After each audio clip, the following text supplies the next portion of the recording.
welcome everybody to this research seminar organised by the Department of English and Communication. Today we are very grateful to Dr. Annette Ponnock for being with us, particularly because she's based in the US, where it's just, I think, turning to 5 a.m. in the morning, if I'm not mistaken. So she's, thank you so much for making this extra effort for being with us, Annette. So Annette is a faculty member at the Yale Center for Emotional Intelligence, where she researches broadly in the area of teachers' motivation and emotions and their impacts on students. In particular, she's interested in the experiences of teachers in urban contexts and how different motivations for teaching influence student outcomes. And her research is also concerned with methodological advances in person-centered analysis. So Annette, over to you. Great, thank you so much. Going to give me 1 second to share my slides.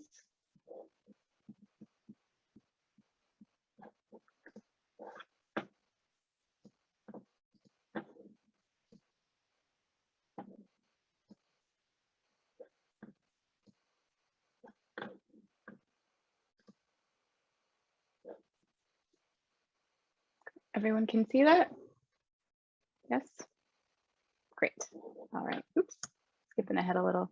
So thank you again. My name is Dr. Annette Ponnock. I am a faculty member at the Yale Center for Emotional Intelligence. And today I'm going to be talking to you about some of my more theoretical work on the development of emotional intelligence assessments, thinking about feelings. So as an overview of my talk, I'm going to start by giving you a brief history of the field of emotional intelligence. Then I'm going to talk to you about the development and validation of 3 new assessments that we have developed on adult emotional intelligence: emotion perception, emotion understanding, and emotion regulation. And then I'll conclude with some final considerations and next steps for the project. Although the term emotional intelligence, or EI, appeared in text as early as the 1960s, the term is generally credited to Mayer and Salovey from their seminal 1990 article on the topic. It was later popularized by science journalist Daniel Goleman in his book Emotional Intelligences: Why It Matters More Than IQ, which came out in 1995. EI builds off of Howard Gardner's theory of emotional intelligences, but what exactly is it? Mayer and Salovey define EI as the ability to monitor one's own and other people's emotions, to discriminate between different emotions and label them appropriately, and to use emotional information to guide thinking and behavior. It's generally broken down into perceiving, understanding, and managing emotions for oneself and for others. There's ongoing debate in the field about the best way to operationalize and measure EI, mainly between the trait and ability models, which have important distinctions. The trait model of EI assumes that emotional intelligence is something you either have or you don't. That is, it's a static trait. This model is usually measured with self-report and captures people's perceptions of their own EI. The ability model, on the other hand, assumes that emotional intelligence is a skill that can be developed with training and practice. This model is usually measured with applied, contextual, and/or skill-based tasks. At our center, we take an ability-based approach, finding that research supports that EI skills can be developed over time with appropriate training, practice, and support. Our new assessments that thus utilize an ability model. They're being developed in partnership with our colleagues at the University of Pennsylvania and with financial support from the Chan-Zuckerberg Initiative. The development of these measures was modeled after the cascading model of emotional intelligence by James Gross and colleagues. According to this model, emotion perception is the first step in EI. We must be able to accurately perceive someone's emotions in order to understand them, and we cannot regulate our emotions if we don't understand them. The full model does include a final outcome of job performance, but that is beyond the scope of the current presentation. Our new assessments were developed in this order, and I will present them in this order for this presentation. Starting with emotion perception. Other tests of emotion perception focus on macro expressions, that is, exaggerations of common expressions. thus making them very easy to recognize, but also very dissimilar from the way we typically perceive emotion in the real world. In reality, most emotions we perceive are subtle, include nonverbal cues, and can be expressed with another emotion at the same time. Additionally, most other emotion perception tests use static images of homogeneous white expressors, the expressor being the person who makes the emotion. This new assessment, developed by my colleagues at Yale and Penn, advances the measurement of emotion perception in 4 important ways. First, we used a diverse group of expressors. Second, we used videos instead of static images, as well as audio and nonverbal cues. We employed autobiographical recall. And 4, we tested the ability to perceive mixed or masked emotions. I'll go into each of those in more detail now. So in our emotion perception tests, you have the expressor, that is the person who is expressing the emotion, and then you have the viewer or the perceiver, that is the person seeing or perceiving the emotion. Most studies of EI use homogeneous groups of expressors, typically all white, like these pictures here. This is problematic because prior research has found significant in-group racial bias with emotion perception. That means we can perceive emotions more quickly and more accurately in people who look like us. Therefore, these tests advantage white participants and disadvantage people of color. In the development of our new assessment, we hired a set of racially diverse actors to ameliorate this within-group bias. As I mentioned, most prior research uses static images of just faces displaying macro emotions, as you can see on the left. This is an image from Paul Ekman's work on the 7 universal emotions. Macro emotions have been criticized as being emotion stereotypes rather than accurate expressions of emotion. They're also exaggerated and obvious displays of emotion, thus making these tests too easy and not good measures of actual emotion perception. There are expressive cues to displays of emotion beyond just visual images of the face. Inflection in the voice, nonverbal audio cues, and body language all contribute to our emotion perception, and the new assessment includes all of these stimuli. So as I said, this is one on the left. You see an image from the prior emotion perception test, and I'm going to show you one of our stimuli. I'll show you more of them in a moment, but just to give you an example, you'll see in a second that it's video and audio. We've also filmed all of our expressors from the waist up. So there are a number of moving cues. Hello. How are you? So you can see how that might be a little bit more of how you will perceive. Both of these white male actors are expressing anger in this case. So you can see how those are different from each other. The next major advantage of the new assessment is the use of autobiographical recall with our actors. Other measures prompted their expressors simply to make certain facial gestures. For example, smiling to show happiness or furrowing their brow as a visual display of anger. Many scholars have argued that this artificial display of emotion is insufficient to assess true emotion perception. Autobiographical recall is a method acting technique wherein actors are prompted to remember a time when they actually felt the emotion they are trying to convey. This prompts more natural, authentic, and ecologically valid displays of emotion perception. Studies in neuroscience have shown that recalling a memory of experiencing an emotion prompts an actual experience of that emotion in the moment, thus making our stimuli in this assessment closer to what people experience in real life. And finally, masked emotions. In keeping with our intention of measuring emotions as they are encountered and perceived in real life, we have an additional section entitled masked emotions. Masked or mixed emotions occur when a person is feeling more than one emotion at once, or feeling one emotion but attempting to hide it by expressing another. As the literature tells us, we rarely experience emotions one at a time in a linear fashion. In real life, we can often feel many emotions simultaneously, and this section of the assessment aims to measure our perception of that phenomenon. Now I'm going to give you a little demonstration of the different sections of the emotion perception test. Participants click on a brief audio clip with one of our expressors.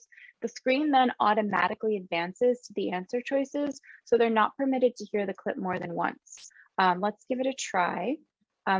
Some of these audio cues are quite subtle, so I would suggest that you turn your volume all the way up. Hello. How are you? So that is all the participants here. And then they get these answer choices: relief, boredom, contempt, anger, sadness, and amusement. And I'll give you a moment to think of what you think the answer is.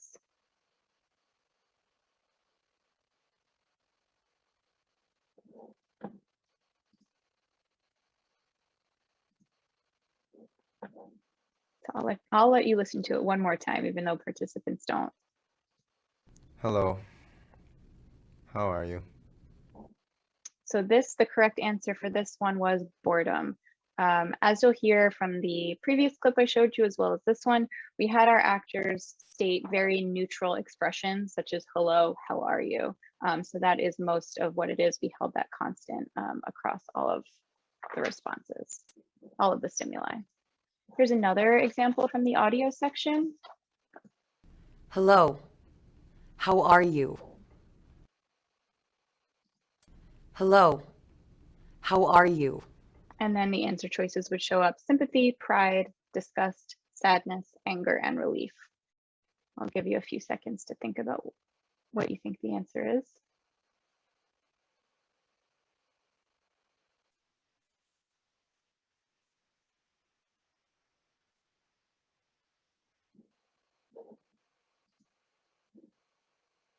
Some great guesses in the chat.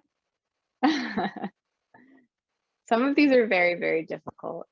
So great guesses, everyone. So this one, the correct answer to this is actually anger. I'll go into in a moment how we got to these responses too. So next is the audio visual section. Participants will click play on a very short video where they watch a brief clip of one of our expressors showing an emotion, sometimes with non-verbal audio cues. The screen again then automatically advances to their answer choices so they can't watch the video again. Some of these have sounds in them that will be nonverbal cues, but this is mostly just visual with some very minor audio cues, but there are no words in this one. So let's give this one a try.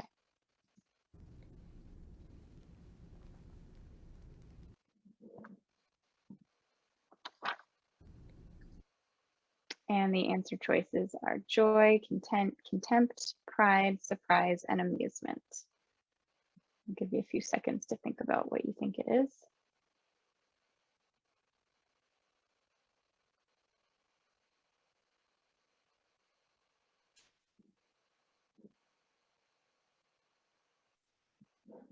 All right, maybe let's watch it one more time before we give the right answer.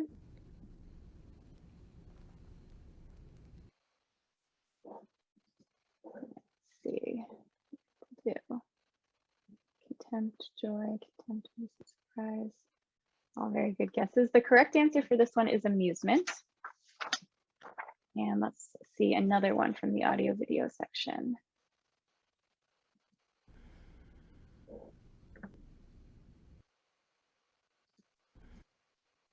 And the answer choices for this one are amusement, relief, joy, content, awe, and contempt.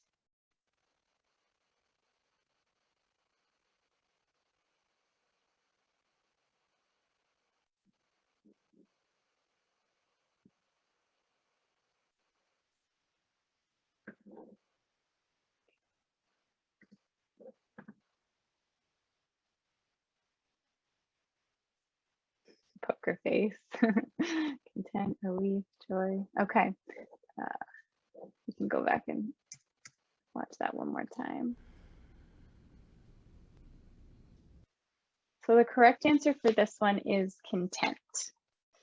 And don't feel bad if you are not getting these correct. I did horribly the first time I took this, and I was involved in this test development, so don't feel bad at all. So this next and final section is the masked emotion section. Participants again view a short video of an actor expressing one emotion and attempting to hide it with another emotion. The screen again advances automatically, and then participants are asked to complete the following sentence.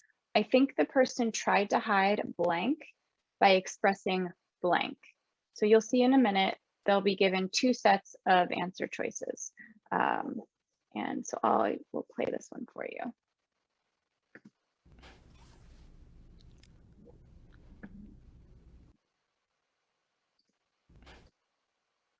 So then the two sets of answer choices, I think the person tried to hide awe, shame, joy, sympathy, or sadness by expressing sadness, joy, shame, awe, or sympathy.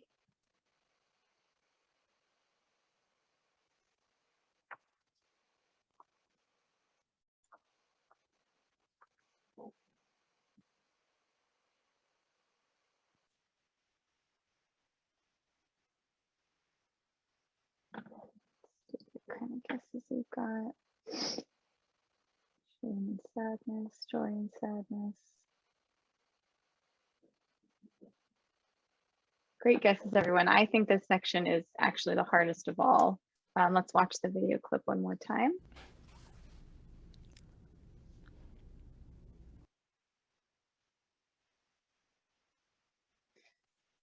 Great. So this actor is trying to hide sadness by expressing joy. And we'll do one more example from this section.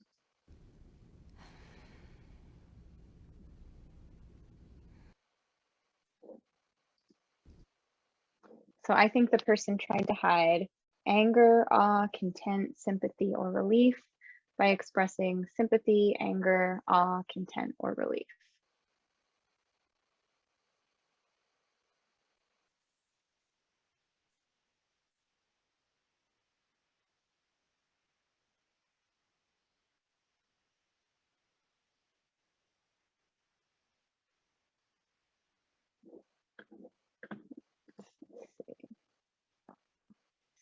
Anger. Okay. Great to see everyone's responses. Thank you for putting those in the chat. Let's go back and watch this one more time before I give you your answer.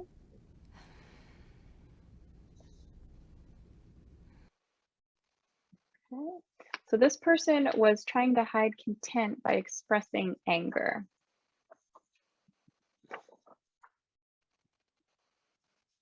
I'm going to go on now to the emotion understanding section, but if you have any more questions about the development or the way we chose stimuli or response choices, I'm happy to go into more detail about that. So the emotion understanding, or EU, is the important link between emotion perception and emotion regulation. So most prior tests of emotion understanding focus exclusively on emotion appraisals, that is, the root causes of emotions. They also phrase the items with specific names and scenarios that might not make all people feel the same way in response to those items. For example, an item from the situated test of emotion understanding, the STU, a popular measure of EU, asks, Xavier completes a difficult task on time and under budget. Xavier is most likely to feel surprise, pride, relief, hope, or joy.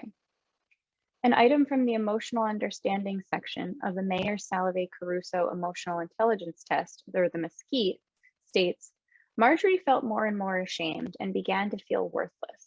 She then felt overwhelmed, depressed, ashamed, self-conscious, or jittery. Another type of emotion understanding item from the Mesquite states, a middle-aged woman was happy and shortly thereafter felt disapproving. What most likely happened in between? Her son injured himself slightly at work. She realized she had hurt a close friend's feelings. Her daughter-in-law was late for a family dinner. Her husband criticized her, or she lost a book that was important to her. A lot of this can depend on people's life experiences. Maybe not everyone would feel the same emotion if they complete a difficult task on time and under budget. So these items can be problematic. Additionally, the Mesquite, which is arguably the most popular ability test of EI, has suffered from problematic and inconsistent factor structure. Our new measure of emotion understanding, which we affectionately call the EUT, aims to address many of these shortcomings. To start, the EUT goes beyond measuring just the emotion appraisal component of emotion understanding. It consists of 3 tasks. The Synonyms task, which aims to measure the richness and diversity of emotion vocabulary. The card sort task, which measures discreteness and processing of emotion concepts. And we do include an emotion appraisal task, which measures one's understanding of the core themes or causes underlying each emotion. I'll demonstrate each task and then explain its development and validation process. So first we have the synonyms task. I'm going to let this demo play while I explain some of it.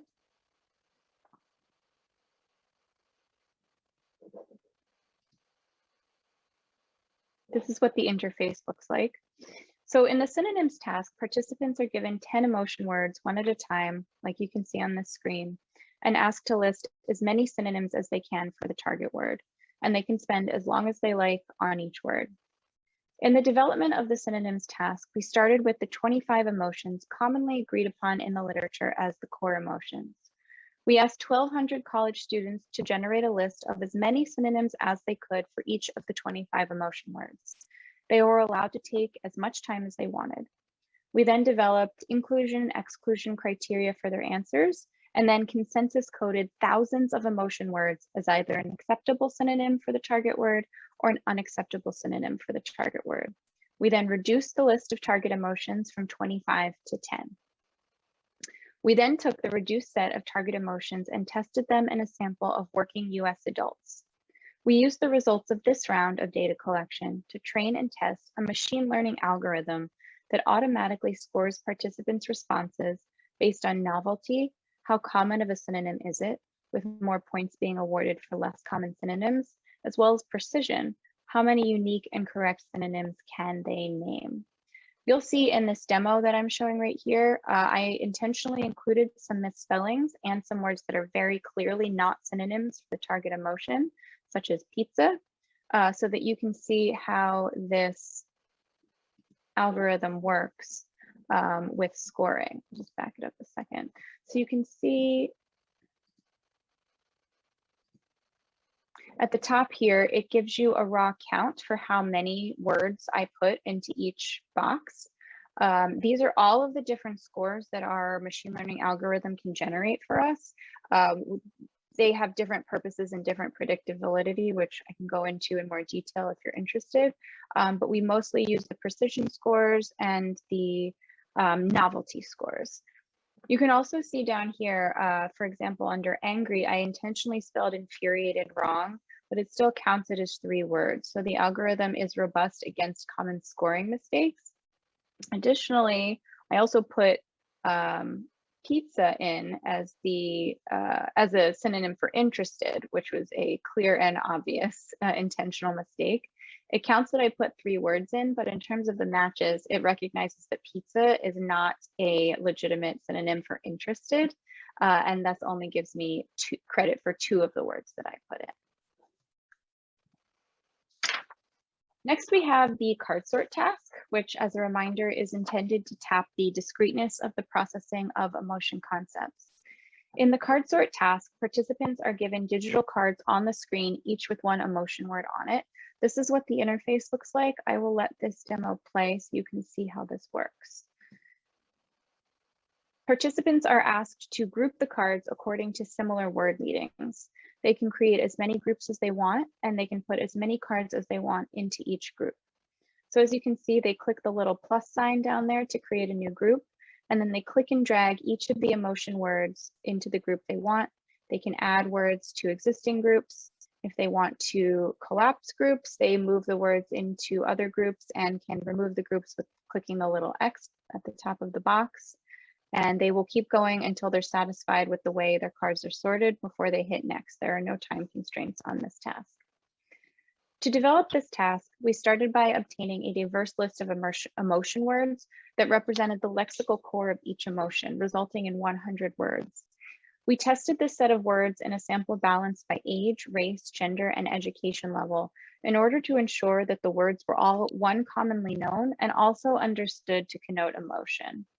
We then asked a different representative sample of US working adults to rate how centrally related a subset of synonyms were to each target emotion to ensure that the words we were selecting were uniquely semantically related to each emotion while minimizing overlap with other emotions. Finally, we built this user-friendly interface on Qualtrics where participants are able to digitally manipulate the cards. We tested 100, 94, 92, and 69 word versions of the task in an effort to refine it and get the appropriate amount of difficulty. ultimately settling on the 92-word version of the task, which contains 23 target emotions and 4 emotion words for each target emotion. We then developed a scoring algorithm that takes into account both accuracy of groupings as well as granularity, which I'll go into more detail about in a minute. But for example, someone could take all of the positively valenced words and all of the negatively valenced words and group them in 2 separate groups. This wouldn't technically be wrong. However, it isn't the most granular way of thinking about emotions. The way we develop this is through a series of multidimensional scaling analyses, which I'm going to now show you. If you're not familiar with multidimensional scaling, it's basically a visual representation of people's responses to items. In this case, it is commonalities among the way people group them. So in this particular slide, for people who created 2 groups, this is kind of a visualization of the way everyone who created 2 groups grouped them. So if you can see in the top right quadrant, excited, surprised, and motivated, these 3 points here are all very close together. That means for the people who created 2 groups, they very often put excited, surprised, and motivated together, but not everyone did. If everyone did, you would only see 1 point instead of 3 distinct points. And you can see that this excited, surprised, and motivated cluster is very far away from this, what looks like dull, disinterested, ashamed, and disdainful cluster at the bottom left quadrant, meaning that people who created 2 groups almost never, or possibly never, put words like dull and excited in the same group. I'm going to click through these just so you can see how the arrangement of the groupings changes as people create more groups. You can start to see, even with only 3 groups, that the clusters start to differentiate more. You'll also start to see more smaller clusters as the arrangement gets more diffuse. This was another interesting thing that we saw as a pattern.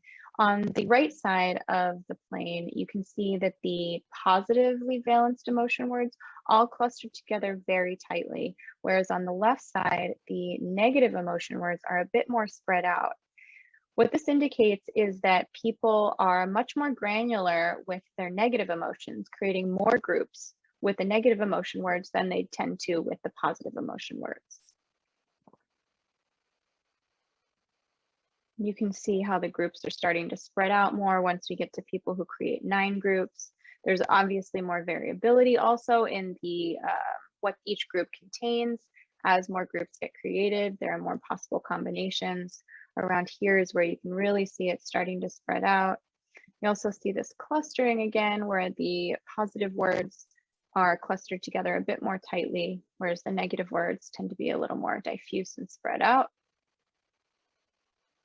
Same thing of the clustering here with the negative words. And then around here, around 17, 18, 19, really around 20. So I mentioned earlier that there are 23 target words. So the theoretically correct ideal for the card sort is 23 groups, each with 4 emotion words in it. Of course, people could make 23 groups and put the wrong words in each group. But around 20 is where you start to see this really interesting formation of groupings where there's kind of this hovering or orbiting effect around a central cluster. Which I think also starts to look really pretty.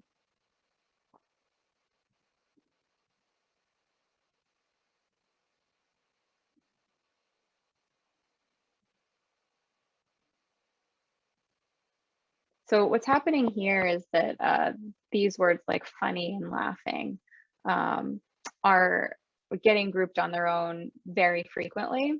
But these words that are all kind of orbiting around the outside, there's a lot more variability in the way people are grouping these words together. So that's why we're seeing this kind of interesting pattern here. And then in this particular sample, 54 was the highest number of groups that we saw. So now I'll talk about the scoring for the card sort. Developing an automated scoring system for this task was quite complicated. Although we were interested in granularity, we couldn't simply give people a score based on the number of groups they created because they could put any word they wanted into a bunch of groups without any regard for accuracy. So we started by giving an accuracy score that awarded 1 point for each correct word pairing. And we got a distribution that looked like this, where you have the number of groups along the bottom and the score along the left. The problem with this is that we had people on the left end of the graph who only created a few groups getting artificially high scores.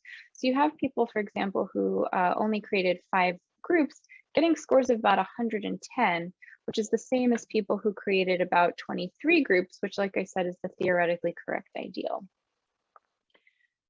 And in some of our preliminary analyses, we found that the relationship between group number and things like verbal IQ actually had an inverted U-shaped relationship. So there is a number of groups after which the improvement in emotional understanding actually decreases. So some of these people over here who are creating very high number of groups have higher scores than they really should. So in other words, we found that being too granular with emotions actually seems to be maladaptive or indicative of,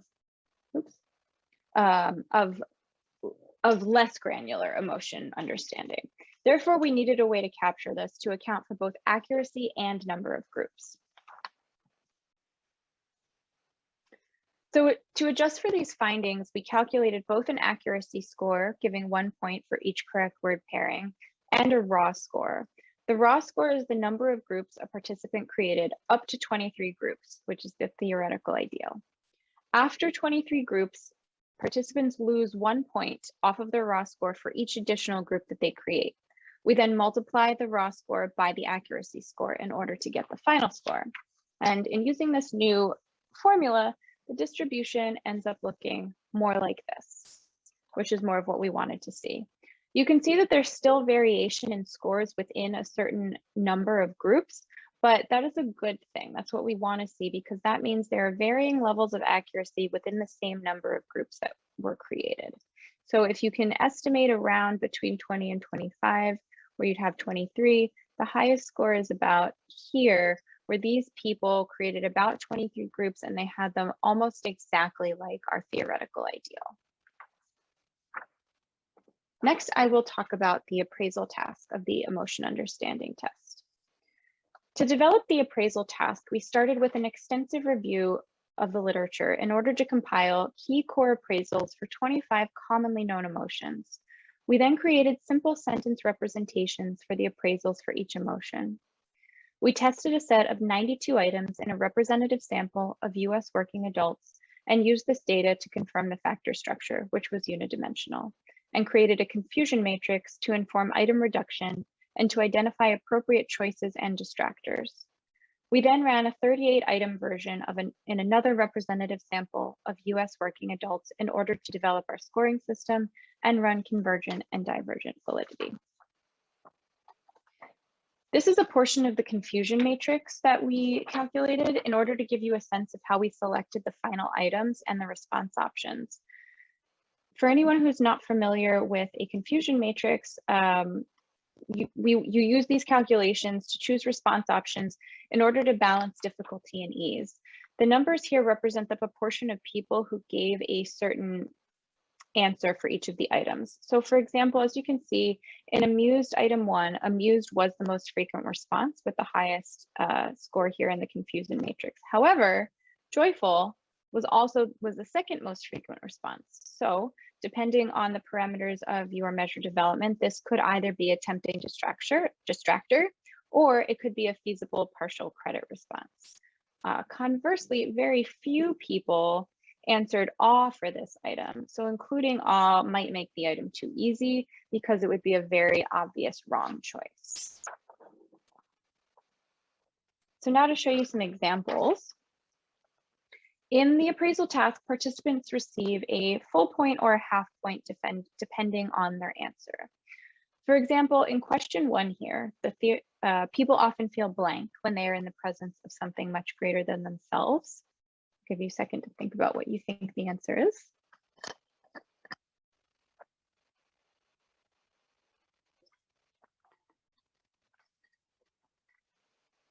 The theoretically correct answer is odd, or D. However, fearful is also a feasible and acceptable response and would therefore receive half credit. Similarly, in question 2, people often feel blank when someone they care about might like someone else more than them. Give you a second if anyone wants to put their responses in the chat.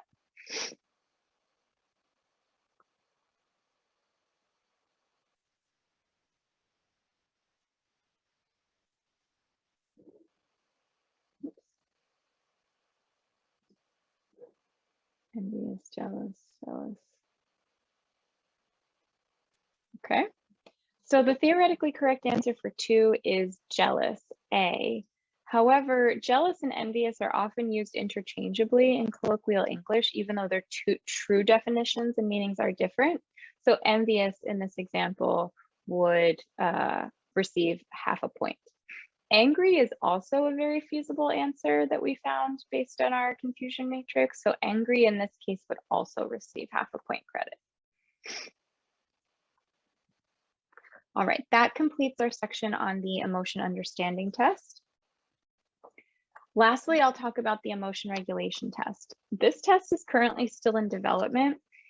The ERT consists of a series of vignette-based situational judgment tests that tap the ability to regulate emotions in the self and in others. The ERT ultimately will be developed into an online game, which allows users to play the various roles in a first-person role-playing scenario. Participants will role-play emotion regulation scenarios and have to adapt and choose emotion regulation strategies based on the scenarios and the stated goal we give them.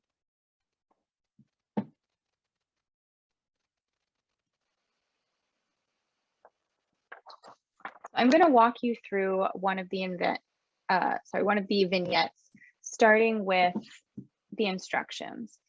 On the following pages, you will be asked to play the role of several main characters in situations that they need to navigate at work. Each of these scenarios contains unique information about your role and the events and emotions you and others are experiencing. Each scenario has an emotion regulation goal that you will be asked to regulate either your own or the emotions of others. You will be prompted to describe what you would do to regulate and achieve these emotion goals. So we start with a description of the role the person will be playing in this scenario, and then we go on to give them a little bit of background about the scene they're about to walk into. You work for Mobile Advantage, a wireless phone company that is known for its great products and customer service. As the manager of a Mobile Advantage store, your job is to train and lead the staff to help existing customers with their Mobile Advantage phone plans and to sell phone plans to new customers. And then for the background, Mobile Advantage, in an effort to streamline the wireless products it offers, has decided to make changes to the wireless plans it sells. These new plans will be slightly more expensive than the previous plans, but will also bundle more services such as TV streaming. The company has been planning these changes for some time, and today is the first day of the transition. Today, you are opening the store and preparing your staff for the influx of new customers who will want to sign up for the plan, as well as existing customers who will want to know how their plan will change. Today is going to be challenging, and you and your employees are under pressure. Given the challenges ahead, you are thinking about how to manage your feelings and the feelings of your team. You can see the priming that we have bolded in this. So then we go on to scene 1, and we describe the scenario. You're talking to your employees B and L and assigning tasks and roles for the day. You explain, B, I want you on the sales floor talking to customers interested in purchasing new phones or signing up new accounts. L, I'd like you to work the customer service line. You hear L audibly sigh and sarcastically say, great, the customer service desk again. You are flustered by L's behavior, but continue to talk about the plan for the day. As you wrap up the meeting, you can see that L has disengaged from the meeting and isn't acting like themselves. You are angered by L's attitude during the meeting. You felt their outburst was disrespectful and uncharacteristic. You are also concerned because L is your best employee and you are planning on leaning on their excellent customer service skills to help customers with the account transitions and also to reduce account cancellations. You decide you're going to talk to L privately, but before you do, you have to deal with your own angry feelings. Your goal is to manage your angry feelings so that you can speak productively with L. What do you do? And you can see that we very clearly bolded and underlined the emotion regulation goal that we want them to be thinking about. Then, because this was a pilot, We asked them in an open-ended manner to describe what they would do to manage their own angry feelings given this type of situation where they are imagining themselves to be a manager. We then took all of these open-ended responses and coded, compiled, and condensed them into a set of response sets. We then asked a group of 5 experts in emotion regulation to rank each response from the most adaptive for the situation, that is the most helpful in achieving the stated goal, to the least adaptive, the least helpful in achieving the stated goal. You can see that more or less we had pretty good inter-rater reliability. I'll read you a couple of the example responses that we saw. One said, I would ignore the outburst and act as if nothing happened. Our raters pretty much agreed that was not the most adaptive way to manage your own anger. Down here we have, I would take L to a private room and ask them if there was an issue. I would explain the reasons I feel their behavior is problematic. A little bit less inter-rater reliability on this one, but you can see the types of responses that we got. We're attempting again to model natural language, the way people would actually respond in these. So after they respond to that first scene, the scene then continues. So you get a little bit of a continuation rather than just these little segments where you're asked to respond and then having to cognitively switch to an entirely different scenario, like happens in a lot of existing emotion regulation tasks. So in the continuation, you pull L aside in the break room and mention their comments from the meeting. You ask them how they're feeling and if they're okay. L says, I'm feeling a bit disappointed. I was looking forward to working sales today. I'm also feeling frustrated because the customer service line is the most difficult role to work in the store. I get assigned there all the time. Your goal is to manage L's feelings of disappointment and frustration. What do you do? Again, we bold and underline the emotion regulation goal we want them to think about. Then we ask them to respond in an open-ended manner. So as you can see in the first part of the scene, we're asking participants how they would regulate their own emotions. In this continuation of the scene, we are asking the participants how they would regulate someone else's emotions. We have numerous scenarios like this in the vignettes, including upregulation and downregulation of both positive and negative emotions. We also have scenarios based in other contexts, such as schools and healthcare facilities, as well as scenarios where the participants take on different roles, such as a manager, a subordinate, or a colleague.